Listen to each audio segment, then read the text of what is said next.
Hey everyone, welcome to the Friday live stream. Hi. And we have a guest with us, Joel Bellucci. Joel, you've been a longtime friend and a collaborator with the SGU. Welcome. This is your first time though on the Friday live stream, so welcome. It is. Thank you very much. It's great to be here. Great to see you guys too. You too, Joel. I know Joel and I, without telling our whole love story, we met because of Star Trek, right? Wasn't that the first touch, Joel? Well, that was one of our many points of connection. I think that I contacted you guys after you said that you were going to be doing a video series. Yeah. The Skeptical Caveman, and I'd been doing visual effects sort of generally professionally, and then also I was part of Star Trek New Voyages, a fan-produced Star Trek series. So I'd been doing visual effects for them for a while. So I offered my services to you guys with the series, and you said yes. And then we met at Dragon Con shortly thereafter. And then that's kind of where things took off. And then you were dressed as Numenor, correct? Namor. Now, Numenor's a Lord of the Rings thing. You're right. Sorry. it would be hard to dress. I cannot keep my fantasy life straight. Yeah, Numenor's a nation. That'd be a heck of a cosplay to pull off. That would be cool though. Yeah, I remember because you're in great physical shape, and then you had a costume that accentuated that, and I was like, holy shit, this guy's not only a computer graphics wizard, but he's very good looking. Some friends really pushed me into that, so I blame them. But that was a fun thing to do. Yeah, then we just became friends to the point where you literally would just come up and have a vacation at my house. Yeah, which I want to do again. It's been a while, but now we're ready. I would love to. Awesome. You should come up. What do you do over the holidays? Do you spend holidays with family? I spend it with friends, the friends that are here. Yeah, we're just deeply involved in each other's lives, so we typically spend those days with each other. Not that I can't make an exception and spend it with friends. Yeah, we'll talk about it. Yeah. So, but you're here tonight, depending on where you are on the globe. Virtually. You live in Florida, right? Yep. I'm in St. Petersburg. It's just south of Tampa on the west central coast of Florida. You are here because of bananas. That's why you're here. Bananas. Yes. So, Joel. I should send Ian the picture. So Joel has a banana tree or two in your 1, 2, or tree. Well, here's the thing. I've only ever purchased 2 banana trees, one an ice cream banana and the other a double Mahoy, which is one of the rare species that can actually produce multiple flushes of bananas from the same pseudostem. But they produce pups prolifically. So I now have about 17 banana trees. Oh my God. So I'm just giving them away at this point because I have a suburban backyard and front yard. That's where they're going, but there's only so much space, and there's other stuff to grow too. Yeah, Joel, you know how to tell the fruit-bearing stems from the ones that don't? Yes, because there's two kinds of pups. There's the water suckers and sword suckers. Sword suckers are the ones that will bear fruit. And they have very long, sharp leaves, hence sword sucker. Water suckers have a very spoon-shaped leaf, but they're not worthless because when they mature, even though they won't bear fruit, they may produce pups of their own that will be sword suckers, which is actually happening right now in some of the ones in the front yard. And you can cook with the leaves. Oh, I didn't. Well, yeah, I guess you can wrap them around stuff. And oh, yeah, it's great. Oh, it's wonderful. First of all, you could use it basically like aluminum foil. You just wrap whatever you want in it, and it gives we makes it this like a pork loin wrapped in banana leaves, and it gives it this nutty flavor that is just awesome. Ooh, I'm gonna have to try that because that's my culinary skills are very basic, but that sounds like look up some banana leaf recipes. You'll like it. Yeah. All right. Good. But the reason I got an ice cream banana is because of you, Steve. Yeah. Because however many years ago on the podcast, you had said that you tried to grow some, but yes, northern climate, they just don't work up there. Yeah. 18 months of Florida weather in Connecticut, and I don't have a way to make that happen. So give it a couple years. I can get them like to the point where they're looking good, like they've had like a good 10 months of growth over the summer, like the spring, summer, fall. Yeah. And then they just don't thrive over those winter months, and and they don't fruit if they're not thriving the whole time. If they have a bad month, they're like, I'm not going to bear fruit. It's not worth it. I have to save my energy. Yeah, absolutely. Because they have to pour so much into those bananas to make it happen. And it takes a long time once they do show up, which was a cool process to see because there's this thing that looks like a flower. It's not really, I think it's actually kind of bract. And that when it opens up, the petals, it has these stalks of petals. It almost looks like an artichoke. And as each layer of leaves opens up, there's another round of flowers, which the bees immediately found and pollinated. And then the bananas grow out of those flowers. So it was a really cool process to watch. So we're looking at your beehive in the background, and that's your banana tree right in front. Yes. So a couple interesting things. One, a lot of people might not know that bananas grow upside down, or what we think to be upside down, because of the way we think of a top and a bottom to a banana. Yeah. And that bananas grow in huge bunches, which is great if you're a banana fan. So Joel, I ate these. You sent them to me. I ate them. Mm-hmm. And there was 2 out of the batch that made it. Okay. Because when you put things in a box, bananas in a box, they ripen even faster. Yeah. And they were very good. They were actually better than the ones I had in Hawaii. Okay, good. They were excellent. Yeah, I had a few too. They did. About half of them survived to edibleness, and they were fully ripe. They actually did taste a little bit like ice cream. I totally get the name. There was a little bit of a vanilla ice cream flavor to them or something. And the meat is very, very soft. Yeah. So that's part of how they get their name too. It's like, all right, I'm on board with this, which is good because, like I said, now they've pupped like crazy. So I'm gonna have a lot of ice cream bananas coming up soon. But they're small, so you could just power through them. Yeah, and they're good. They're good to freeze, and then you can like pull them out of the freezer. What I want to do is mix them with a little bit of honey to see what that kind of flavor tastes like. Have you ever made any banana chips? Like you just dry them out? No, I haven't. But a good friend of mine named Chess made some banana bread with some of the bananas from the same tree that I gave to her, and that was wonderful. Yeah, I was going to say that I'm sure they would cook great. When you use bananas for banana bread, you want it to pretty much be very ripe. Yeah. But we make banana bread all the time, and I'll just buy a batch of bananas and let them ripen out, and then we'll do it. All right, so Steve, you have some honey from Joel's garden. Right here. So is that a recycled Smucker's jar? Is that what I'm looking at there? It's kind of that. It's a brand of jam called Bon Maman, Good Mother. I really like those jams and jellies. So yeah, I repurposed it for honey. Oh wow, it's a strong honey odor right out of the gate. But this is a really dark honey. Look how dark that I know. is. That's wow. Now wait till you taste it, Steve. Is that based on it's based on the flower that they pollinate, right? Yeah, which is a whole variety of things. Because I have a flower garden here, but you'd need a flower garden the size of a football field to supply the needs of one hive. So they forage up to 5 miles, and so who knows what they're getting? It's always a smorgasbord. That is good. Isn't that really good? Like it has a much more intense flavor than regular light honey. Yeah, Joel, you really that's rich. Yeah, is really good, man. Cool. Well, I can't take credit for it. The ladies did a great job with this. All I did was collect it. And Evan, I don't want to leave you out of the loop. So send me your mailing address and I'll send you a jar. Sure. It's I'll So you know almost got you. Was that close? Almost got doxxed. What you just said, Joel, is interesting because you don't know where the bees are going because they can literally go for miles. Yeah. Like the first jar you sent me last year it was a much lighter honey, and that now I realize is directly connected to where they were eating. Yeah. Or, collecting. Yep. Which is cool. You're right. Who knows what the flavors are in there coming from? It's pollen from something. Mm-hmm. Now, with a lot of store-bought honey, it's based on a monoculture. So the bees have only been foraging from, say, clover, and then you get clover honey or orange blossom honey, that kind of thing. But when you're a hobbyist like I am, you're just not doing that. So yeah, it's just whatever happens to be blooming at the time. And the nice thing about living here is there's something blooming 10 out of 12 months of the year. Yeah. So they're producing really year round, but it's always changing. Did you guys ever hear about the blue honey? No. I've heard of that, but tell me what that is again.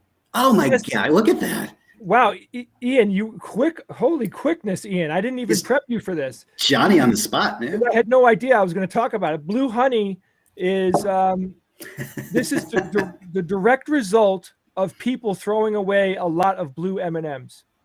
What? I hope that's a lie. It's true. It's true. No. That's where that story came from. Get out of here. Yeah, because they picked up the food coloring, right? So they're eating the sugar shell off of the M&M, which is mixed with food coloring. Yeah.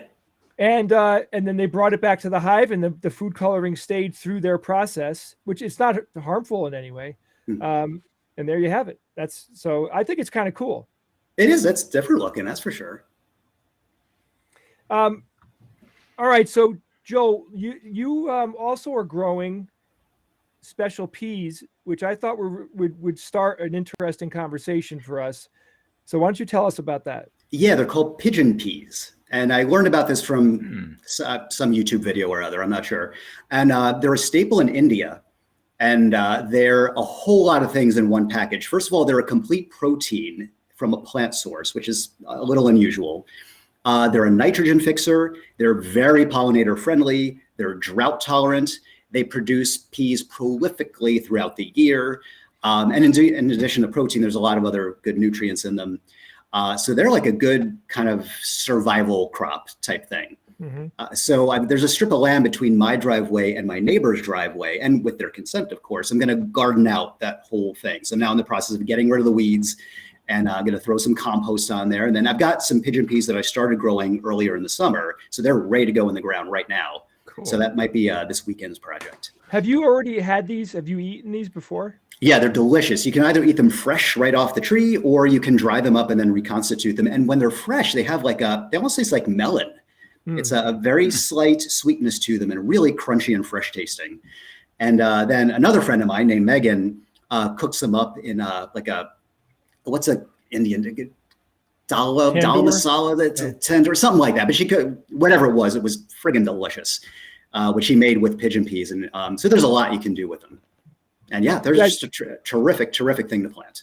It's funny because I've never heard them or seen them before, but I looked them up when you and I were chit-chatting about this earlier. And apparently, like, you could buy these in bulk. Like, you could, Goya sells them. Like, this is a common crop. Yeah, it's starting. It was really, I think it's relatively new to Western countries, but it seems to be getting more popular. And with good South reason. America, I think, is where they're very I cooked popular. with them. They're very good. During the pandemic, especially the early days of the pandemic, we were stocking up on good, dry goods that last a long time. So we did all the beans, all the peas, all the, whatever. And that was definitely one of them. By the way, Jay, you're wrong about the blue M&M. That's not true. What is the truth? We don't know, but the dominant theory is that some bees are getting nectar from plants that have a lot of aluminum in the soil. You mean Aluminum. And when you mix it with their stomach acid, it can create a blue color. Now, why do you think silver that your news source is more reliable than mine? Let's talk about that.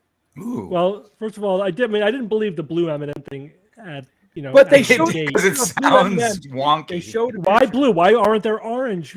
Or they screwed up the batch. They were all screwed up. They threw them away. I still think we need to do a little bit more digging into this. Well, this is from a honey site, so it okay. Well, that does.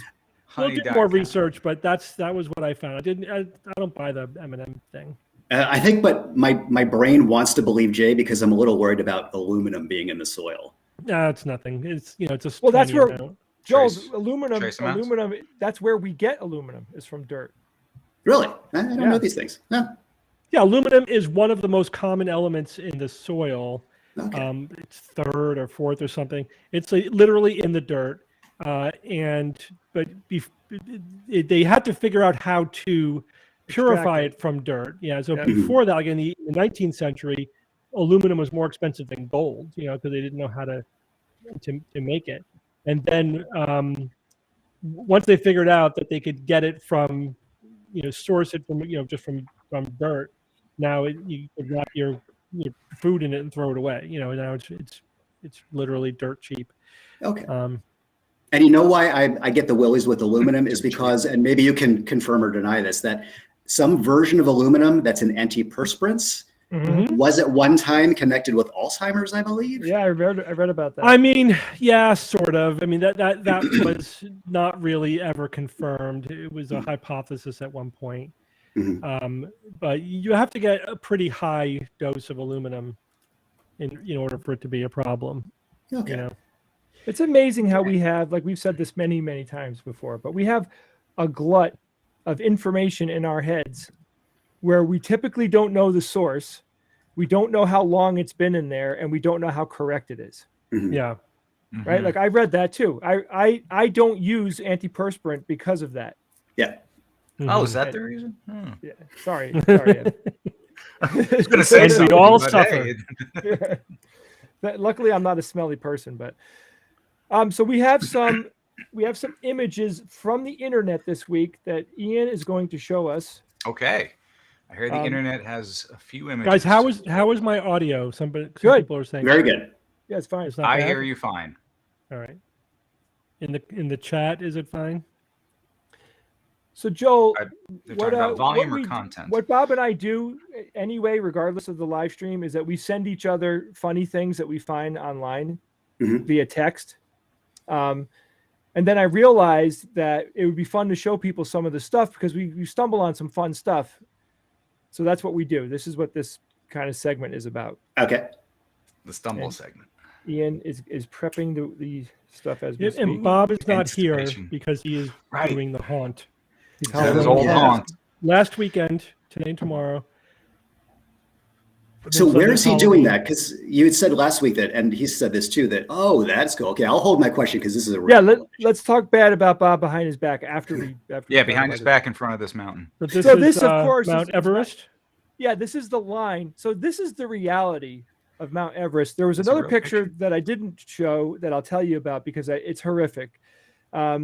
But this is what people typically see when they go to the peak, because that's how many people go and that's how many people are allowed to hike the mountain. And Mount Everest it's a joke at this point. It's literally like what I would consider to be it's a natural freaking disaster. Like, first of all, imagine you pay 20 grand or something to actually be able to hike the mountain. It's hugely expensive to do it. You can't just go. You have to do all sorts of stuff, jump through crazy hoops just to get registered to go. All kinds of stuff. Absolutely. And then, you get hit with, first of all, it's the entire, the base camps are filthy. They're littered with garbage, literally dead bodies. There's dead bodies on the mountain all over the place. And there really isn't, I've never heard of or read an effort of cleaning it up. It's just debris from all those people. It's like, remember that video game Myst, Steve? Yeah. And then they made a video game, I think, what was it called? Pissed or something? It was a joke about the game Myst because it was, 5 million people played the video game and this is what it looks like now, and they dirtied it all up and made everything look like it was garbage everywhere. Yeah. That's clever. But that's the mountain. The mountain is being totally disrespected. It's just being justified now. Yeah. So I wonder how far they take them up. Maybe it's just like to base camp 1 or whatever. I can't imagine they're going all the way to the peak because, I mean, you need extra special equipment and training to get that far. I mean, from my understanding, that specific picture I found, they said that was the peak. Really? They're going all the way? Oh my gosh. Yeah, but you're waiting in line. There is none of this romantic, like you're the only people there and it's like a big, human effort. It's like, it's a joke now. It's like they might as well put a freaking elevator there. I just hate seeing stuff like that. I think Disney bought it, and now it's an attraction. I would not be surprised. Disney presents. Oh my God! They're going to be buying. Yeah, they're going to buy the Antarctic next and do the same thing. Yeah. So a couple of corrections. People said it's a climb, not a hike. You're right. It's a climb. You can't call that a hike. And also, somebody noted out that there's human excrement all over the mountain. Ugh. So it's a mountain of poop. This reminds me of the Galapagos and how pristine that was until it became a tourist destination. Yep. Yeah, it's sad to hear. But something could be a tourist destination and still be clean. It just needs. Yeah, it just takes good management. Yeah, right. But you can only have. But they want to maximize profits, so good maintenance requires money, and they don't want to spend the money that they've just made. That should be built in. It should be like 10% of the money goes to maintaining and preserving, making sure the animals are safe. Yeah. All right, so we were talking about Bob. Yeah. So where is he doing the haunting? Because it used to be in like fields, corn maze. Yeah, that's it. So what is he doing it now? So okay, so this is a funny situation. So the guys that Bob used to do it with, they basically put the band back together. And the instigation of this was that a priest who was a huge fan of Halloween somehow connected with these guys and said, "Would you build me a haunt? Would you do it for to donate to the church?" So they decided, instead of starting from scratch all over again, that guy had seed money, the priest, of course. And he spends a lot of money to buy props and everything and to buy raw material. And they do all the work and fashioning and everything. And Bob said, and Steve, I'm pretty sure you heard Bob say this as well. Bob said, this is the best haunt they've ever done. So, I haven't gone yet. I hope that I'm going to be able to go tomorrow to check it out. No, we went 2 weeks ago. It is the best haunt he's ever done. It's very good. It is. It's it's at Headless Horseman level almost, in terms of the quality. So in what ways is it better than before? Is it the lighting, the density of props? Like what are they doing differently? Yeah, there's constant upgrade of props. So it's a ton of good props, better effects. The best effect was the graveyard is surrounding. It's like in a little gully, and then the graveyard's on the hill, and it's dry, but they put mist at the bottom of the gully and then did this like green horizontal, like planar laser light thing. Yeah. So it looks like water. It looks like this misty green, clever, foggy water, and they used the terrain very, very well. And it's a really, really cool effect. And they built a flying saucer, a crashed flying saucer. That looks decent. It looks good. Better than that Roswell thing from 70 years ago.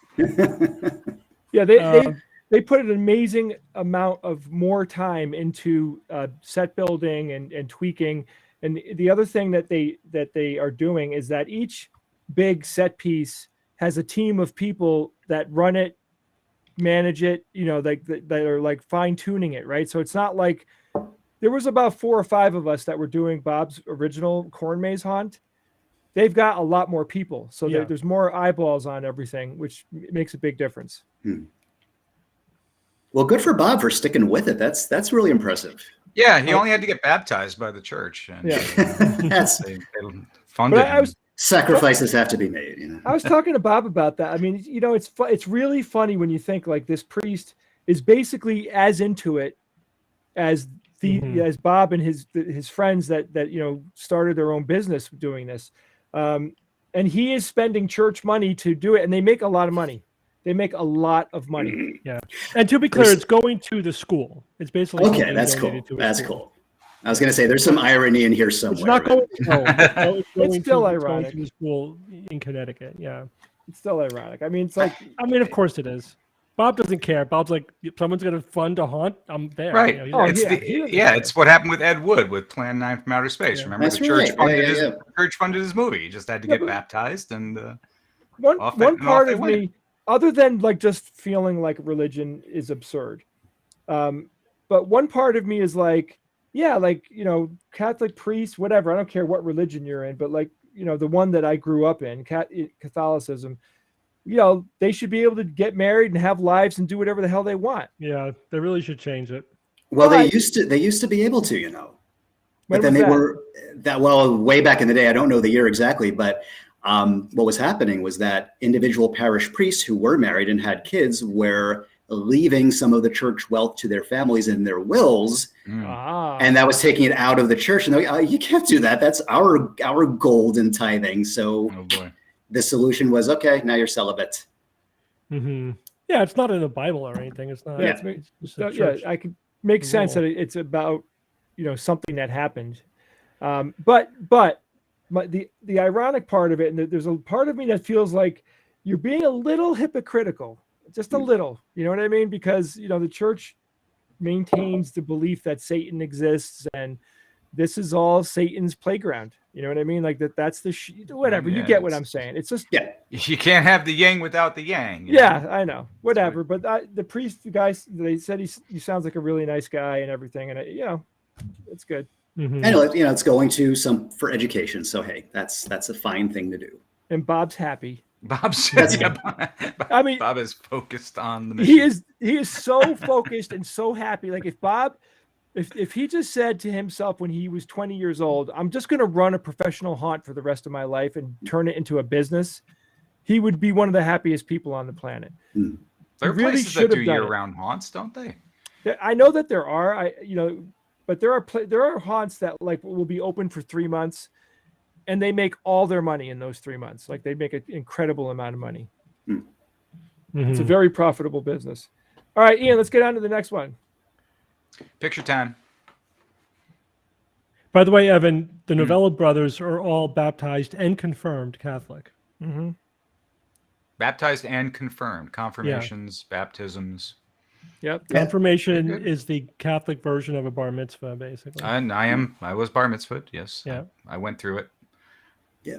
I went through the same. Joel, you've been indoctrinated into any religious cult? Oh, I'm afraid the same one that you were. Yeah. Altar boy for 10 years too, from the age of 7 to 17. Was it entertaining? Like, did you enjoy doing it? What did you get out of it? Yes, very much, because church bored me to tears every week. So once I was a part of it, it gave me something to do. And it was a lot more tolerable after that. And unfortunately, our parish priest was in love with the bottle, and that's the worst I ever had to deal with. He would slur his way through a few sermons, and we have to like remind him of what came next to the ceremony. And that was as bad as it ever got for me. Oh my God! Thank goodness. All right, Joel, I'm going to make a TV show recommendation for you. Steve knows what I'm about to say. Because you're a Catholic, you will love this show. It's called Bad Omen on Netflix. I'm sorry, it's called Midnight Mass on Midnight Netflix. Mass. I have seen it. I've seen it, and I loved it. Oh my God. It's very good. It was so good. The metaphors were, the metaphor is not subtle. It was terrific. Evan, you got to watch it. You still will love it because you're very educated, so you'll know what they're doing. Should we give spoilers and to talk about? Oh, I don't think so, because that was I did not know where it was going until the end of that third episode, and I was like, "Oh, this is what we're doing." All right, I am so on board with this. Total slow burn, but as soon as you find out, as soon as they reveal a little bit, you go, "Oh, they're doing it!" Yes, it's so cool. And then they really dig into that premise and run with it. It was really entertaining. I loved it.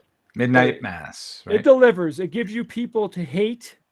There are people in there that you love to hate, and that feels good. I have to admit, good TV show that makes you hate the bad guy. You know what I mean? Yeah. Yeah. All right. So let's do another picture. One of them's a cute video I found. Oh. Evan, is that a T10 behind you? Over here? Yeah. Well, we'll get to that. Whoa. This is Halloween makeup. Yeah. That's pretty good. It's very But that's good. a real hand. Yeah, so what they did was they just added some fake skin on the top, top and the bottom, on different sides. Yeah. And it's beautifully blended, though. I can't see any joins. That's terrific. Yikes. It's perfect. Yeah, very good job. Well done. I like a lot of that realistic makeup, things like that look, you can't really figure it out, like what's happening. I love that. What about the little kid? Ian is match. Oh, this one was really cool. So you should look this up, those of you who are watching, so you can read the whole thing. But this is like, if you go back in time, what are the most important things that you would need to know in order to accelerate technology, to accelerate human achievement? And I was wondering what you guys think about the list. I mean, it would take quite a while to dig into this whole thing, but they talk about how a wing works to produce flight. They talk about they give like some good information about electricity. They talk about some interesting things about chemistry that are very foundational. I'm not so sure, though, that I would have picked everything on this list if I were to go back in time and want to bring some info, a one-sheeter with you. I don't know if this would be. It's a very interesting thought experiment, and some of these things I've thought about before, like the antibiotics thing, because maybe you wouldn't want to get the whole antibiotic resistance ball rolling 100 years earlier than it did. You know what I mean? That's exactly what I was thinking. But hygiene, fine. The thing is, we kind of knew about germs quite a while before people did anything about it. So just the thing is, how are you going to convince people of any of these things? Yeah. Unless you convince them you're a time traveler, but how are you going to do that? If you could bring stuff, that makes it a lot easier. Like if you could bring an iPhone or whatever. But if let's say it's Terminator rules, and you can't bring any technology back with you, and you just have the information in your head, you can't just say, "All right, everybody, there's germs and they cause disease, and you have to wash your hands." They're going to think you're a nut job, and you're not going to get anywhere. So you have to think of the things that you can prove or make or do, or that would have an impact. Like inventing stuff, sure, you can invent the light bulb, 100 years before anyone else did, or harnessing electricity, like that would be massive. Yeah. They do talk about how to generate electricity, which I think is very useful. I mean, of course. But when you think about, it's an interesting point you bring up, Steve, because you're thinking about like what would be accepted, what would be appropriate. You could screw things up because society is evolving alongside technology. So you imagine inserting, something that doesn't belong in an early society. Like that. There's a lot to talk about, to unpack there. Like what would you consider to be dangerous if it was 100 years too early? Exactly. Should you mess with the timeline of technological development? And if you were, could you think think through the implications of what kind of technology? Transparent aluminum, baby. Like, you could certainly make an argument for not introducing, gun technology a few hundred years before it did. Even though, because they had gunpowder, they just didn't think of using it for guns for a while. But medical science, I was like, medical science, sure, but then would we be overpopulated by now? We just don't know. What the downstream effects would be. Well, flip it on its head, Steve. Imagine if somebody came from our future, with a one-sheeter, and they're like, okay, so let me tell you guys about warping space-time. Let me tell you guys about, I don't know. I can't think of anything else off the top of my head. Like, fusion. Fusion would be a no-brainer. Yes, we want it. We need it. Yeah, but you have to think of harvesting dark matter and using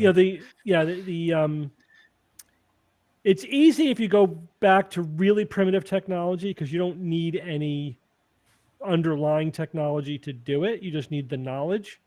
But like, could you invent the computer 300 years ago? Not really. I mean, you would think of all the foundational technology and tech that you would need, and manufacturing raw materials and things. So, it's hard to create something out of a vacuum. You have to really be a student of the history of science and technology, and know how A led to B led to C, and to think about where are the places where we could, accelerate things or avoid a blind alley, or maybe favor one type of technology over the other. Like, would it be possible, like, if you did go back in time a few hundred years, to try to short circuit the use of fossil fuels? And because, wind turbines existed 100 years ago or whatever. Yeah.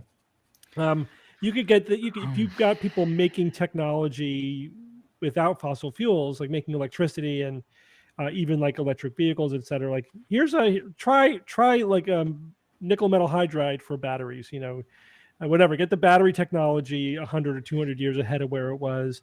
Get the clean electricity. How do you skip production. that step, though? Isn't that a huge skip? No, it's not really. That's a good question. I've often thought about it. Was the fossil fuel phase kind of a necessary phase to bootstrap us into the industrial revolution and into modern technology, or could you bypass it? I don't know. I would think so, because of just the amount of available energy, right? From whale oil to solar, I mean. Yeah, I can remember in an episode of Neil deGrasse Tyson's Cosmos. Yeah, he had mentioned that, I'm going to say about 100 years ago, there were technological developments with solar, in that sunlight would be focused onto water, which would boil, create steam, and then that turned a turbine. Mm-hmm. And he said, if you're a time traveler, go back to this point and don't get them off the fossil fuel thing before that gets discovered, and tell them to keep developing this.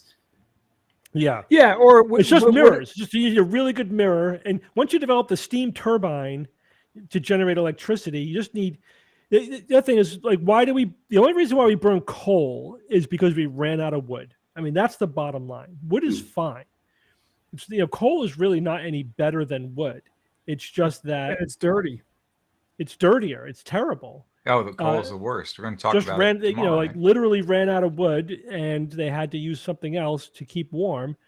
But if you could, teach them how to make, like, here's a steam turbine using sunlight and mirrors, or a wind turbines to make just enough, energy to keep people from freezing to death in the winter, could sort of bypass the whole coal thing. I don't know. I can't, obviously, with no confidence, say what would happen or if you could do it or not. It is a fascinating thought experiment, but I don't think it's impossible that we could have bypassed the fossil fuel phase. Yeah, because the technologies were there kind of all at the same time. Going there. Back, Steve, how about going back and trying to help influence the decision between electric vehicles and gas vehicles? I mean, that was like, it was up in the air for a while. It could have gone in any direction. Yeah, except the original vehicles were looked at as more of a luxury item, whereas today they're considered in some places, a basic sort of necessity. And you didn't have to worry. Okay, so 10,000 people are going to have cars because those are the wealthy people that can afford it. Who cares? Right. It's not like, all of a sudden everybody needs a car and we better design it initially better than having made the combustion engine. I recently blogged about a news item that did an analysis, and they concluded that the real reason the gasoline car won out over the electric car was the electricity infrastructure was just not there yet. And if it was 20 years ahead of where it was, the electric car could have easily won that battle. The other thing I learned recently is that Ford, after he made whatever, I think the Model T, he had plans to make an affordable electric vehicle, like an everyman affordable electric vehicle. But he got into a fight with one of the people that he was working with over what kind of battery, like whose battery to use.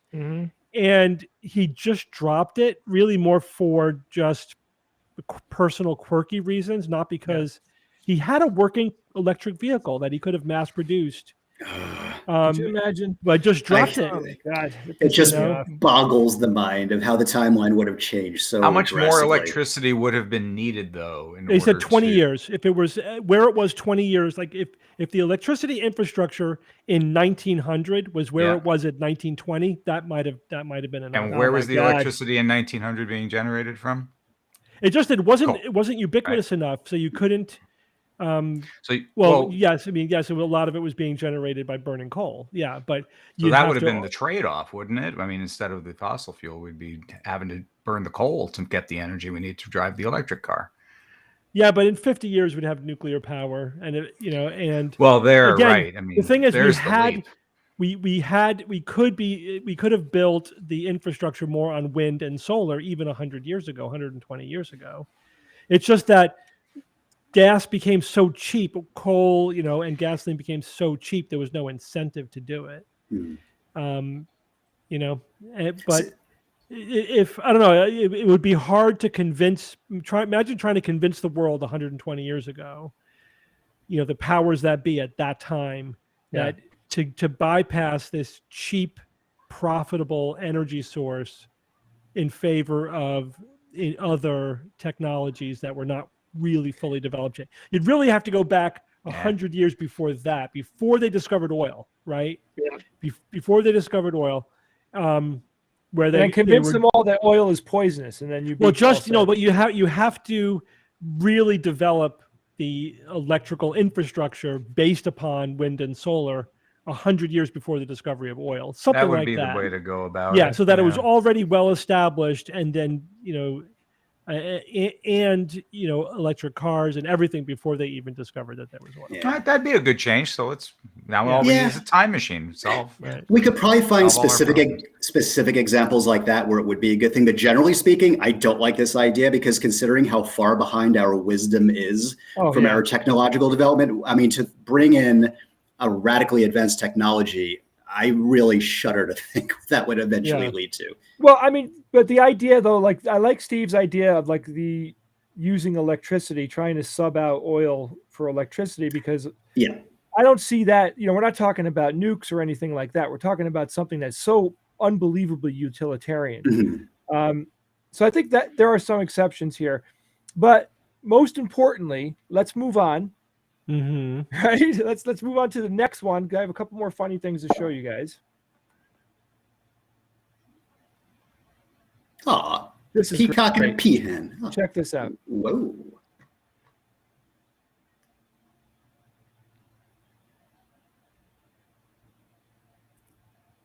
It's mesmerizing. It is. And that's what the peahen thinks too, right? That's where the peas come from. Yeah. I love that. I saw that. It was one of those moments where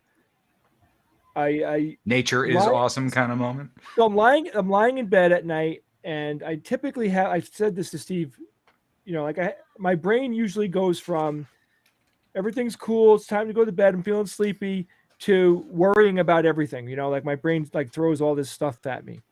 My lists and stuff I got to do, and what did I forget to do that day, and who didn't I call? All that garbage runs through my head. So then I stumble on that picture, and I watched that video a few times, and it actually relaxed me. It was so, it just felt so good. It felt good to see that, reminded me, hey, there's beautiful things in the world, think about those things. Yeah. Joel, I wanted you to tell us about the hallucinogenics that you story that you were telling us. Oh yeah. So Steve, while you were out of the room getting a jar of honey, I shared with Evan and Jay that in recent months, I've been trying to replicate the Johns Hopkins protocol that they've been using in their psychedelic assisted therapy research since 2006. And in fact, you guys did a news item on that in the podcast back in 2006 when Perry was still with you. And they're still continuing that research today. So NYU's picked it up, so is the Imperial College of London. I became aware of it in 2016 when a follow-up article was written about it. And since then, I just had it on my mind, but never really pursued it.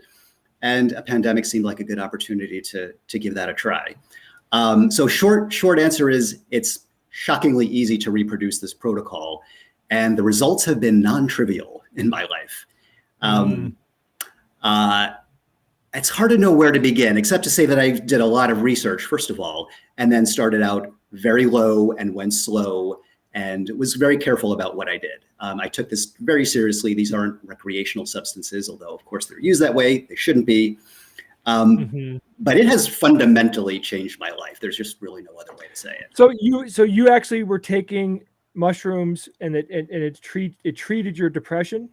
Yes, among other things. Because like I shared this with you, Jay, that I'd been on antidepressants for a couple of years. Yeah. I tapered off of them about a year ago and was doing okay for a little while, but then I was coming around to the idea that I might need to cycle back on them. I didn't actually even try this experiment for that. I was really more interested in what they call the mystical state, ego dissolution, ego death. It's all describing the same thing. But among the results of this is that I'm never going to need to go on antidepressants again. That is just a closed chapter at this point.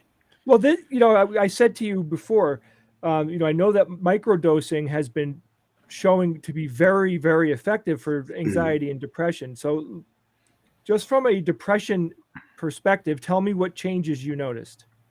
Well, first of all, I haven't tried microdosing. Again, I did start very low and gradually ramped it up over the course of several months, but I've only done really high dose experiences, more in the 4 to 5 gram range. And that's in the research, they're using a synthetic form of psilocybin, but it's roughly the equivalent of 5 dry grams of psilocybin mushrooms. So one of the results when I did get to this larger dose experience and the mystical state engaged, and fortunately, Johns Hopkins and the Imperial College of London have put their entire playlists on Spotify and some other platforms. So you're listening to the same music that they have been crafting for years. So that's where the therapy happens for the most part. The people in the room do very little other than to be a comforting presence. And if a person encounters anxiety, they're there to remind them that you're safe, it's fine, go deeper into the experience. And that's really all they do. But Joel, doesn't the chemicals themselves, aren't they supposed to change something in your brain? It's not just therapy, right? Isn't there a physiological thing that changes when you take those chemicals? There is, and I can't speak to too much detail about that just because I don't have the scientific context for that. But in general, what it does is it reminds you of all of the different options of thinking and feeling that are available to you that you've probably forgotten about, because we tend to get into ruts of thinking and feeling over time. And then it's very difficult to get out of that rut once you've been in it for, say, 30 years. So among the things that happened, there had been a situation with a former friend where a betrayal had occurred. And I should preface this by saying that rumination is my favorite bad mental habit, followed in close second by jumping to conclusions and catastrophizing. But rumination is number one. It's been a close companion for most of my adult life. Yeah. So there was a situation that I was ruminating on, honestly, sometimes for hours at a time, for days at a time. And this was a situation that had occurred 3 years ago. And I could not, even though intellectually I knew that further thought on it was utterly pointless because the situation was resolved, I couldn't get out of it. I was just stuck in that rut. Well, when this particular experience occurred, it got processed. Like I could feel it getting processed in real time. It felt like my brain was getting defragged. And then I said, I wanted to see if that would stick or if it was just an experience happening in the moment. Well, that experience was 6 months ago. I have not ruminated on that issue 1 second since then. It got Steve, what do you deeply processed till now. So psilocybin is being researched for a lot of things. It's a very interesting, psychoactive drug. There's one of my colleagues at Yale in the headache clinic is researching it. And following the research for migraines, right? And for other chronic neuropathic pain. And there are some protocols for that as well. It's not a proven treatment. You know what I mean? Like there's a lot of research needs to be done. Unfortunately, it is one of these things where the research has been slow and marginalized for a long time because of the extreme abuse potential, recreational potential of it. And which is unfortunate because it's a big, it could be a very useful drug for various things. It's powerful in what it does.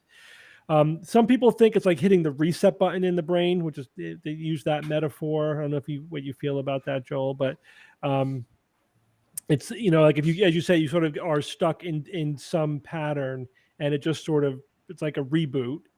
And some of the protocols are like they're reboot protocols. Like they're meant to completely suppress brain function and then let it start back up, and then hopefully without whatever the problem is, that you're trying to treat, neuropathic pain, for example.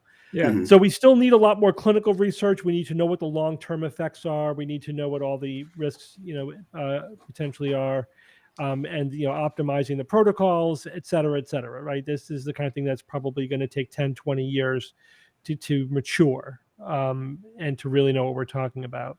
So, I have to recommend to anybody that if you're thinking about this, do it with, under the supervision of a physician who knows about it.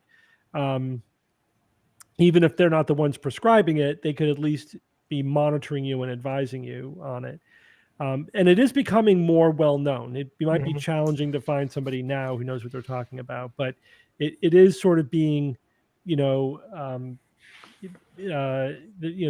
destigmatized, I think, enough that people can do serious research on it, within academia. So we are starting to see that change as people, again, as researchers look at it like as a potential therapeutic drug, not as a hallucinogen recreational drug. You know what I mean?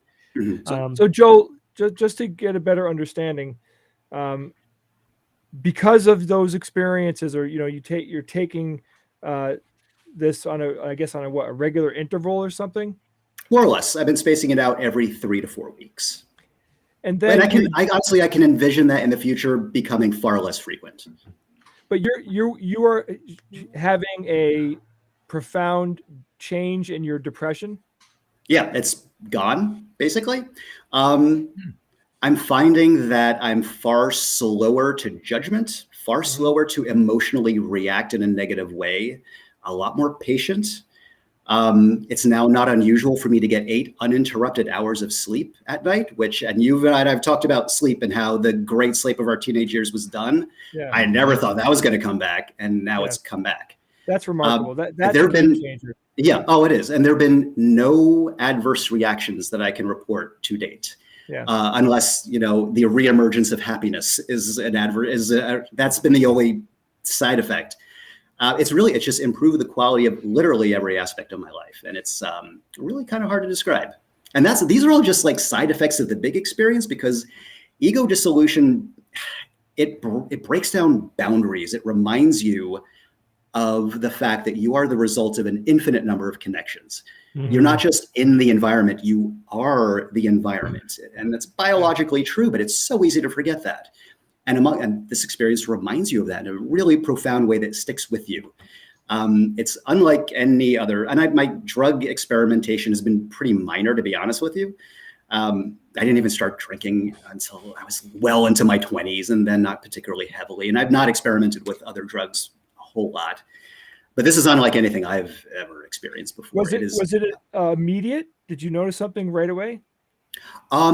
When I got to the higher dose experiences, yes. With the lower dose experiences, not so much. And that was really just so I could stick my toes in the water and see how I would react to that. Yeah. Once I got more to 4 or 5 grams, that's when the bigger stuff starts engaging. And then there were some immediate benefits from that. So I wonder if the sleep benefit was more about the alleviation of your depression than a direct effect, right? I think so too. I think so. Yeah, I see that as a side effect of it, really, because I'm not ruminating on things anymore at night as I'm trying to fall asleep. It just doesn't happen anymore. I mean, it's so funny. Like you're saying, you're telling me my own symptom. My brain does not want to slow down or shut off. Yeah, yeah, and it's incredibly frustrating when that happens, and especially when you know that there's no point to it. It's just happening and seemingly out of your control.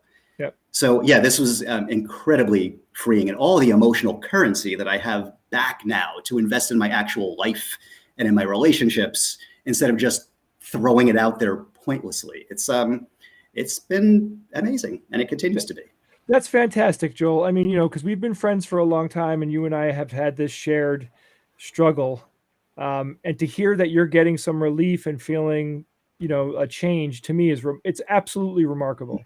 Yeah, and to your point, Stephen, I have been keeping my general practitioner in the loop on all of this. Yeah. So I'm not doing it completely without any kind of safety net. So he's well aware of what's going on. Well, I'd like to do a little more research into this and then maybe talk about it on the podcast, because this is very intriguing and I'd like to hear more about it. Oh, I'm happy to talk about it anytime, but also, see if you can contact Roland Griffiths. He's the lead researcher at Johns Hopkins who got this started in 2006. I've seen some interviews with him on YouTube. Super cool dude. I mean, great guy. I expect he'd be very happy to have that discussion. Yeah, no, it might be a good topic to talk. I mean, obviously, I would want to talk about the research. Yeah. Oh, sure. Very happy for for your experience, but it's anecdotal, and we can't generalize from it. Oh yeah. Yeah. So, but I have been following the research with regard to migraines and neuropathic pain, because that's what I treat. Not as much for like depression and other things, but it probably would work in a similar way. But again, we're at the sort of early encouraging stage in the research. It could really go either way still at this point. Yeah. Or your results may be super atypical, or just we need to fully flesh out what all the risks are, et cetera. So sure. Well, they also might tweak the molecule and what's the other thing that works better, Right. Yeah, exactly. And we're still the research is still at that level as well, where they're at the basic science level, just trying to figure out like what's it doing, especially if we could disconnect, say, the hallucinogenic effect from the other effects. Yeah. Or maybe we can't. Maybe they're tied together. They're tied together. Yeah, we need to figure that out. My feeling on that is that I don't think that will be a good thing. I think the hallucinogenic effect is a big part of what engages the experience, which is a big part of what engages the therapeutic benefit from it. Mm-hmm. Again, obviously, I'm not going off of clinical research. It's just my experience, but it feels that way. It feels like they're intertwined. Is it addictive?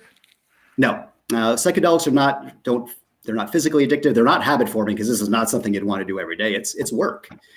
They certainly don't fit the criteria for Schedule 1, despite the fact that that's still how they're scheduled. So, I mean, that's part of the war on drugs, which has a lot more to do with politics and racism when it comes to other substances than it has ever had to do with the well-being of people, with the possible exception of prohibition, because alcohol is a complete disaster. And I think the attempts to make that illegal actually had the health and well-being of people in mind. Yeah, that's probably the only example of the war on drugs actually being there for the reasons they said it's there. Yeah. All right, let's click over to Evan Bernstein and the thing over his left-hand shoulder. The thing, the OSE over the shoulder example. All right. Jay, Steve, Joel. I'm looking at it. So yes, there have been a lot of correct answers. A lot of people got this, and you do need your computer to help. It looks like coordinates. It is, yes, very good. Okay. Am I supposed to know what those coordinates are? You're supposed to, if you have an idea, then plug those coordinates, I suppose, in to something and try to discern. Now, Now there are lots of different kinds of coordinates. Well, that's longitude and latitude. I'm pretty sure. Longitude and latitude. Yeah, north and east. North and east. So where would I plug those in? Like, what would you use? A website? Oh, I don't know. Google. Jeeves. Ask Jeeves. People still use that. Gosh, I remember that from like 1997. I do actually. Could those be astronomical coordinates? They could be. Yes, they could be right ascension and declination. They definitely could be. Or they could be on a planet or other body, perhaps. And before long, you find out that if you do plug these in, and although I didn't give you the letters, obviously up is which direction? North, and that way. Yeah, let me do it. Evan, see what I got. 23, 26, 0, 0. All right, see what you come up with. Here he comes. 23, 0. Degrees. Is it your address? It's my home. I'll send the honey there. What do you got, Steve? Paris? No, not Paris. We have to allow it to. Let's see, 64 Cobblestone Drive. Those are the coordinates of my house. Is it? No. Oh, okay. That's what came up. No, it's not. No. It's just showing me where I am. What is it, Ev? What is it? So get address. So these are coordinates pointing you to Tranquility Base on the moon. Awesome. Yeah. So our moon has we've put in a system of longitude and latitude on the moon called the selenographic coordinate system. And you can go ahead and look for things like the Apollo 11 landing site, which is what this coordinate is. Tranquility Base, along with all the other Apollo missions and the reflectors that are up there. You can use this to find just about anything that we know that, we put onto the moon. So these are those coordinates. And lots of people got it correct. So their Google foo was strong with this one. I'll give a shout out Byron Boogie from watching us on YouTube. Thank you so much. And Nicholas, patron, Discord. Two of the early first best guesses. So well done. Congratulations. All right, guys, we're going to click now into the quiz. Joel, you might not know this, but we do a quiz every week. Oh, I know this. You do? Then join us. And here we go. Join us. Talk amongst yourself, I guess. Yeah, so Ian is going to send everybody the link. We are going to talk a little bit. Steve, you're coming over to my house tonight. Is that correct? That's what I understand. And we're going to watch a Halloween movie tonight. Mm-hmm. And we're going to have Indian food. Oh, nice. Oh, you know what I watched last night? Freddy versus Jason. Oh my God, I saw that 20 years ago. Did John Woo direct that? No, it's a similar name though. And I'm not going to remember it offhand. But it was actually kind of good. It was way better than I expected. Yeah. Yeah, I mean, if you lean into the campy and lean into the ridiculousness of it, it's a hard movie to make poorly, in my opinion. Yeah. Yeah, and they did. I think they did as good a job as you can with that insane premise. Yeah, it was fun. What are we talking about? Freddy versus Jason. Freddy versus Jason. Yeah, I didn't watch either of those. Ian, do we have the link to either of those? It's one movie. Private chat. I think maybe I was thinking of No, he said I don't Predator. watch either of those. I didn't watch that Same movie idea. or either of the franchises on which it is based. You know nothing about this whole thing. You didn't know Johnny Depp was in the original Nightmare on Elm Street. You did not know really? that. Everybody go to Dark Energy. I think it was his first movie role. I think. All right, Joel, just click the link in the chat. But I'm not really a Depp You head, can play so- anonymously, or you can create an account. Okay, I'll just play anonymously. Okay. Everybody else, you can go to darkenergy.games. So tonight we're going to watch. Mm-hmm. We're definitely watching The Thing, the old one. Yeah. Well, yeah, so the we like are. 1956 version. Yeah, I'm not sure, Steve. I don't know if we're gonna do the old one and then the 80s one, or if we're gonna do the prequel and the 80s one. I don't know yet. The prequel was. Meh. I know, that's what I thought. I mean, I've not heard good things about it. It's I mean, things. They just like Star Wars. The most recent 3 films. They were trying to do a retread without doing a retread. And I think that's a mistake. That was a mistake. They needed to have the story be different. And you can't, you shouldn't even bother trying to the 1980s was so good. That movie was so good. John Carpenter's The Thing was what in my opinion is the best monster movie, best, what would you call that? A thriller, horror movie, or whatever? Horror, I would call sci-fi it horror. Yeah, it's sci-fi horror. Yeah, because the characters were smart about how they approached it. They did everything right, and it was still not everything. Enough. Really, it's been a while since I've watched it. Actually. Okay, they do the blood thing, and they get down to all right, we know we are human. And then they split up. You should never split up. Yeah, that's a good point. That was their big reason mistake. why they split up. You go over here. We'll go over there. Where we'll get dead. Then we meet back together. We have no idea if we're aliens or not. Come on. Split up because they never played D&D. If those people, dumb. Most people who don't play D&D don't know that. You learn that through role playing. That's basically the only place. I don't know what a drag it is on the other players too. To have to sit there for a while, wait for everyone else. That was a fail.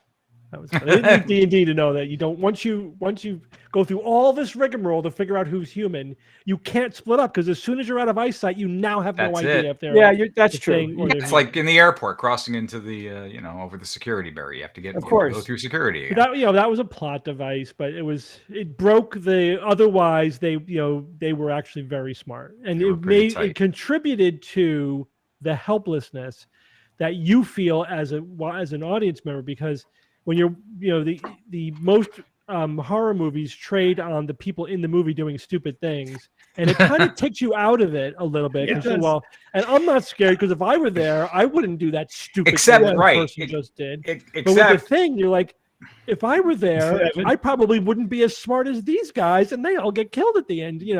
My favorite. You don't know until you're in a situation that you've not dealt with before, and you're likely to make stupid. I know, mistakes. but Evan, my favorite one, which is so cliche in a lot of these slasher movies, is some college student goes, I'm gonna take a shower, and they walk across the campsite to the showers alone. After they know that there's a monster, reference. And they get killed.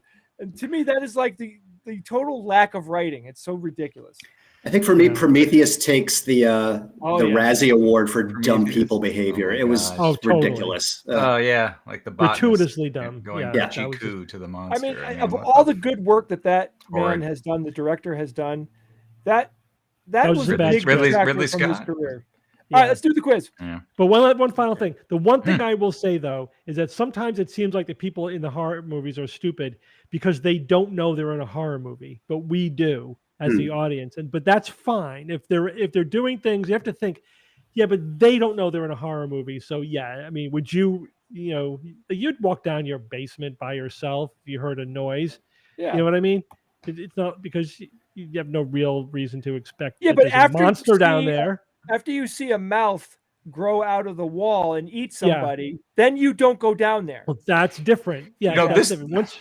Once it's been established that there's this thing that's weird and pissed off and killing everybody. On the wing. This is a testable scenario, by the way. You can make a protocol for this. That's right. Jay, I'll show up, at one night randomly outside your house with a ski mask and a chainsaw, and I'll see what you do. When you have absolutely no idea it's coming. I'll record it. All right, Ian, let's do this. Okay, let's synchronize. When I say click, everybody hit the synchronize button. Are you seeing the synchronize button, Joel? Yes, I am. Okay.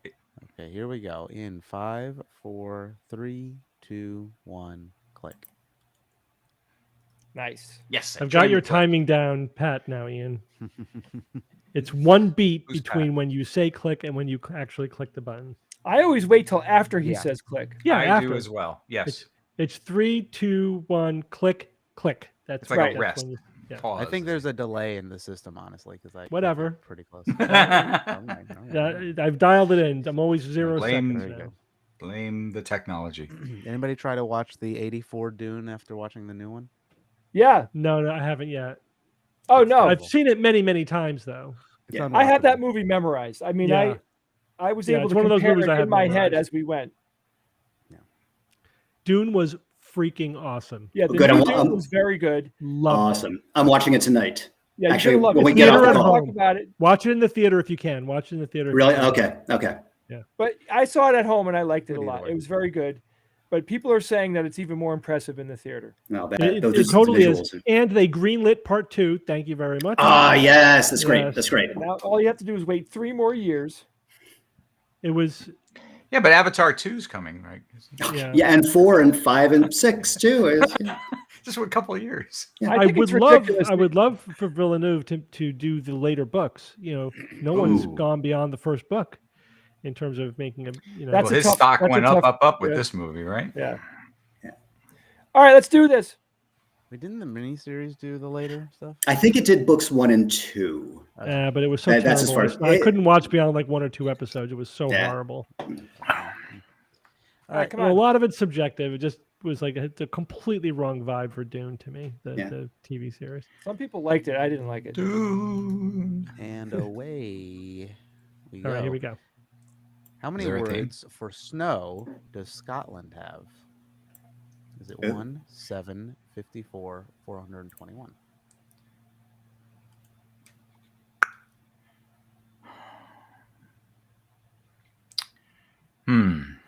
That's a hard question. How do they know this? I mean, regardless of what it is. Well, there are people in Scotland who could tell us, Evan. I mean, yes, but I mean, if it turns out to be one of these high numbers, how do they know they're not off by one? At that point. And the answer is 421. Oh my gosh! Here's some examples. Pulling it out, this is gonna be bad. To swirl, flindrican, a slight snow shower, snawpother, something, fine driving snow, spitters, small drops of flakes of wind, driven rain or snow, unbrack or break, the beginning of the thaw. I don't know. They're just making it up now. I did double check. I double checked. Okay. All right. Why do most Disney animated characters wear gloves? To create a homogeneous feel, to simplify the animation, to make the character's hands more noticeable, to save ink. I think this is a tough question. A couple of them can be ruled out, but yeah. Yeah, that's what I've always heard, to simplify the animation. Although Mickey Mouse, the picture that you chose, he is a minstrel. That is where the whole vibe of Mickey Mouse is based upon minstrel. Oh my! I didn't know that. For the audio listeners, it's to simplify the animation. Yes, to simplify the animation. And anything you can do to cover up the mouth too, so you don't have to synchronize the lip movements to speech. Like Artman Animations does that a lot. 4 fingers instead of 5. Yeah. Next one is who created the design for the American flag? Oh, Bob Heft, Betsy Ross, Samuel Adams, Thomas Paine.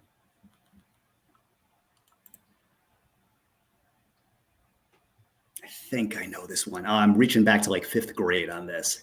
America. So the answer that I thought is not listed here. Let's say that. Yeah. A long paragraph explaining it. Go ahead. So the answer is Bob Heft. It started as a school project for Bob Heft's junior year history class, and it only earned a B- in 1958. His design had 50 stars, even though Alaska and Hawaii weren't states yet. Heft figured the two would earn statehood soon and showed the government his design. After President Eisenhower called to say his design was approved, Heft's teacher changed his grade to an A. Okay, so this is like the modern American flag. Yeah, Jay, that's what I think it was. Okay. That's for the modern. I mean, I got it correct, but that's for the modern flag, not the original flag. So who did the original flag? We don't know. I thought it was a lady, but that's why I went with Betsy Ross. Yeah, I always definitely not Betsy Ross. All right, anyway. So not Bob Ross. I mean, no way. But he would have put way more trees in it. Happy little stars. Oh wait, next question. Where did the word avocado come from? Indigenous people of Mexico. Duncan and Robert Abbott created on their farm. Leslie Rasberg's nickname as a child, for unknown. Oh gosh. That was a quick one. And it's the indigenous people of Mexico and Central America use the nahuatl. I'm not sure how to pronounce that. Meaning testicles and avocado. Mm-hmm. The fruits were originally marketed as alligator pears in the United States. Alligator pears? Yeah, that was the original name. So the current name stuff. Yeah, we can see that. Alligator pears. That's cool. Duncan and Robert Abbott are avocado growers, but I obviously made it up. Oh. Okay, next. Go ahead, Ian. Oh. The script for the movie Terminator was sold for what dollar amount? $1, $1,000, $100,000, $100 million. That depends on the year. Are we talking about sold from the author to the studio? Seems like yes. And this was James Cameron. Correct. He's notorious for. Oh God. Yeah, the answer is $1. James Cameron is the award-winning director of movies Titanic, Avatar, and Terminator. In order to get his big break with the Terminator, he sold the script for $1 and a promise that he'd be able to direct. Something similar happened with Titanic, where he didn't make much money from the script writing. Maybe for similar reasons. I wonder. Well, yeah, this is interesting because he wasn't James Cameron yet when he made, Terminator was his breakout. James Cameron. He was the guy who directed Piranha 2 at the time. Oh my God. Piranha 2. Seriously, movies. Those Piranha movies sucked. Wasn't William Shatner in one of them? I wouldn't doubt it. Was he? Or maybe that was Tarantula that I'm thinking of. He's in some kind of animal run amok movie. He could be. You know, I love him. I love the man. I love the work that he's check done. clears. He can do some bad acting. But that's sure. Oh gosh, yes. All right, we got 1, 2, 3, 4, 5 100s. Wow, 5 100. That is well damn done. And then a very nice even distribution, which means I did my job correct this week. Most people answered Betsy Ross for the flag. Most people guessed the avocado origin. Yeah. So in terms of the original flag, I looked at this not that long ago. It's definitely not Betsy Ross. Like that's like it's the not big Betsy myth. Ross. Yeah. That was I forget exactly what the origin of that myth well, was. we're talking about her stars and stripes, created right? it. I mean, there were a lot of flags. Don't forget. Yeah. There was. It's one of those things where I'm not quite sure what the path was or who did it. I haven't looked at it in a while, so I may be wrong about that. But it's definitely not Betsy Ross. Is Betsy Ross the one who hit a horse in like her home or something like that? I remember some American legend about a lady who didn't want her horse to be conscripted for war because she really liked the horse, and so she brought it in her house up like a flight of stairs. Mm-hmm. Aw. No, she hid her horse. I don't know. Yeah. That could be a parable, but I mean, that's a nice story. Yeah, I mean, I could see doing that to save your horse's life, but you don't want an animal like that in your house for long because, yeah. All right, let's get to some final questions here, and then we will close it down so Steve can come to my house. Yes. And eat Indian food. Mm-hmm. And watch things. Ian, speak up also because you're soft. Yeah, I don't know why it's so quiet. Okay. What is the cool leaf wall art behind today's special guest? Oh, we were just talking about that. Yeah. I'll be real impressed if anyone gets this because I barely know the answer. Go ahead. You can answer right now. It's you, Joel. The leaf art behind you. Yeah. Growing out of your head. It's not a quiz. Answer. We need you to answer. He's throwing it to the audience. No. Okay. No. Oh, so the audience is asking us. These are not questions to us. Oh, okay, gotcha. This is a three-dimensional metallic sculpture by an artist named Jere, Jere. And his heyday was in the 60s. He created a lot of ones far more intricate than that, these three-dimensional metallic structures. And some friends found it for me when I was decorating this home 4 years ago. And it's a nice little piece. It adds a splash of color on the beige walls. Mm-hmm. Yeah, I like it. Let's see. Jere. It is cool. It is so 60s, 70s. You know, it really is right in that era. Yeah, it's pretty groovy. Which is coming back just enough that you can get away with it now. Okay. Well, you can. It's so Joel, Steve approves of your artwork. I do. All right. Well, thank you. I will sleep better tonight knowing that. Good. All right. Next question. Okay, a British study concluded that fully vaccinated people can spread the Delta variant as readily as unvaccinated. If confirmed, does this undermine the justification for mandates? I haven't seen the study, so I have to look at it to really comment on it. But it wouldn't justify getting rid of mandates because that's not the entire reason to get vaccinated. You know, vaccinations keep you from going into the hospital and dying. Hospitals, where during the surge, we're getting overwhelmed, and it actually has a downstream effect on other people. So fewer elective surgeries, fewer people getting surgeries that they need or procedures that they need or going to the hospital because the hospital is overwhelmed with people dying of COVID. So there is a lot of downstream negative effects, even if it's not from directly spreading, the virus to somebody else. But yeah, I'd have to look at that data because that doesn't square with other information that we have. Yeah, it sounds like bullshit to me. Next question, please. Next question. Okay, air duct cleaning. Is it snake oil or legit? It feels like a detox scam. Your liver and kidneys already detox your blood. Your HVAC air filter already blows clean air through your ducts. Yeah, you just got to keep your filter updated. Filters, but your dryer lint, you do need to clean that duct. Your dryer lint duct. That's actually not an uncommon cause of fires. But there's a couple of things to keep in mind when air duct cleaning. Shit will get in your air duct from the room. These vents are typically on the floor. And especially if you have kids or pets, it's very easy for stuff to get down in there, and that's dirty. That I mean, you would be amazed of the things I found in my air ducts in my house. Your house is chaos. Yeah, but I have 2 kids. I mean, anybody that has kids, clean your air and duct. dog. You have a dog. There are circumstances when you may need to get them cleaned, because if you have a mold explosion at your house, you be very careful, because that can blow it around your house. How do I type in the chat? Because someone asked where you can get this wall art. Well, just answer the question. I got it from someone local here. Some friends found it through an online auction, I think.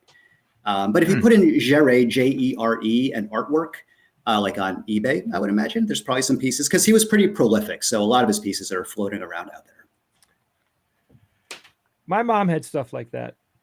I wonder if she had that particular artist. And let me double check the spelling of his name too. I'm pretty sure I got that. That comes up. Okay. Anything else, Ian? Yeah. Even as we continue to fight old battles, GMO vaccines, woo medicines, what new issues do you believe need to become part of the skeptical movement? Nuclear power, expertise in public service, publicly beneficial roles for social networks. All that. That's a good question. I mean, I still think we have to fight climate denial. I still think we have to deal with the COVID. We got to deal with all the old stuff. Is there anything new hitting the radar? So for me, the latest thing that really hit my radar where I said, okay, yeah, there's some pretty hardcore science denial going on here, is the trans-critical movement. I think is pretty steeped in pseudoscience, to be honest with you. But it's the trans-critical movement, basically people who think that binary sex, biological sex is strictly binary, which it clearly isn't. It clearly isn't. But there's using a lot of bad science, bad logic, bad arguments in order to defend that for purely political and ideological reasons. But they have a lot of proxy issues that they're hiding behind. And I'm still, delving deep into this, just so I could really wrap my head around like what all the players are saying and, deconstructing, the evidence and the logic all around. But there definitely is this core of it's biological essentialism and reductionism at the core of it, and even pretty extensively in the skeptical movement as well. So probably going to have to delve into this issue into the future, because that's probably going to be the next big battleground. I think the other one a couple years ago, probably 5-6 years ago, when I first really started hitting GMO as an issue, because that wasn't an issue 20 years ago. The skeptical community was pretty divided on it. The first people we had to convince that GMOs were fine were skeptics who weren't on board with that because of whatever their other politics or ideas or whatever. You know what I mean? So I think there's a huge internal, intellectual discussion that we're going to have among skeptics on this. And it's going to be bad. The other topic for me is the denial of expertise. Yeah, that's kind of well established now, but that's a more recent one. Yeah, it's worse now than ever. All right, one more question, and then Steve's going to come to my house. That's actually all the questions from Discord. Fine, I have a question for you, Ian. Oh no. What are you having for dinner tonight? Not pizza. Or maybe pizza. Pasta, maybe, probably. That's good. Maybe a little. How about you, Joel? Probably pasta too. I think I'm going to saute some sweet potatoes with some garlic and a little olive oil, and then throw that on some rice noodles with maybe a quickie sauce of some kind. I like something it. simple. Very cool. Evan?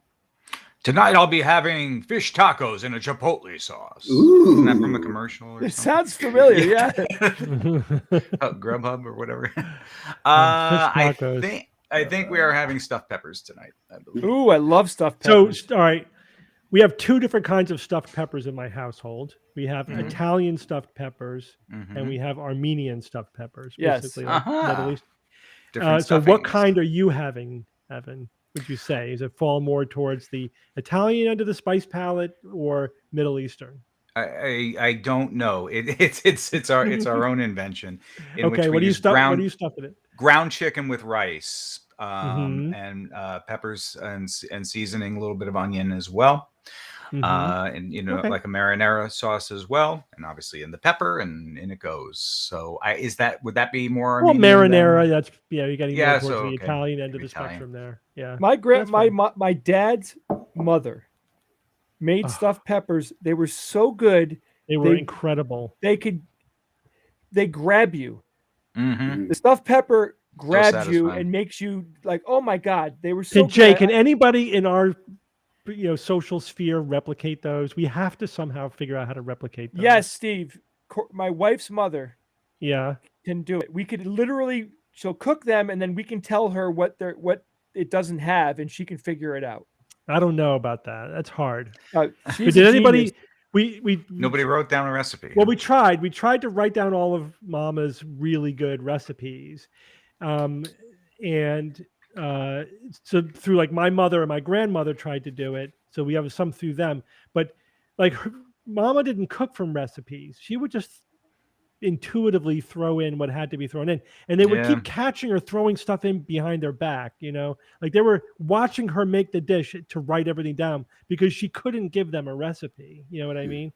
And it was challenging. Was it the same every time, or did she mix it up? Well, but she like when she made her stuffed peppers were her stuffed peppers. They were the same every time. They were the same every time, but she were off the hook. Like Steve said, she's doing it by feel, doing it by sight and sound. She's not, you know what I mean? Like she's not measuring out the salt. No, it's all palm measuring, right. Yeah. So we have a lot of these recipes. I don't know if that's one that they got. I hope it is.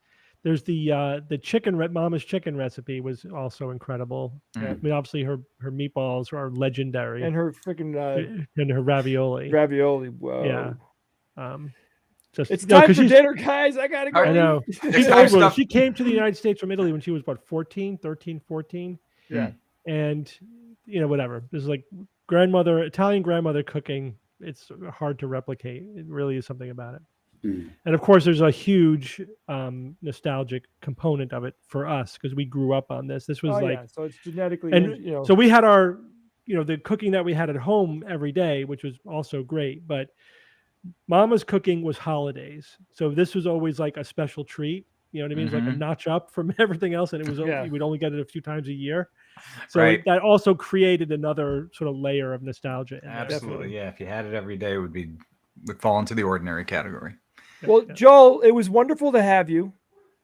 Thank you so much for inviting me to this. This was great. And I see you, Joel. Long time. Yeah, Joel, I love you. I miss you. I can't wait to get together at some point. Yeah, I love you too. We need to make that happen soon, for real. And Evan, email me your postal address. I will send you a jar of honey. Very kind. Thank you so much, and I will do that. All right. Thank you. All right, thank you guys. Thanks everyone for joining us. Great week. Thanks everyone. Enjoy the show tomorrow. Thank you, everybody at home. Happy Have a great weekend. Oh, that's right. Halloween. Yeah, happy Halloween. Happy Halloween. Boo. Be good. Don't do that. Bye. Bye.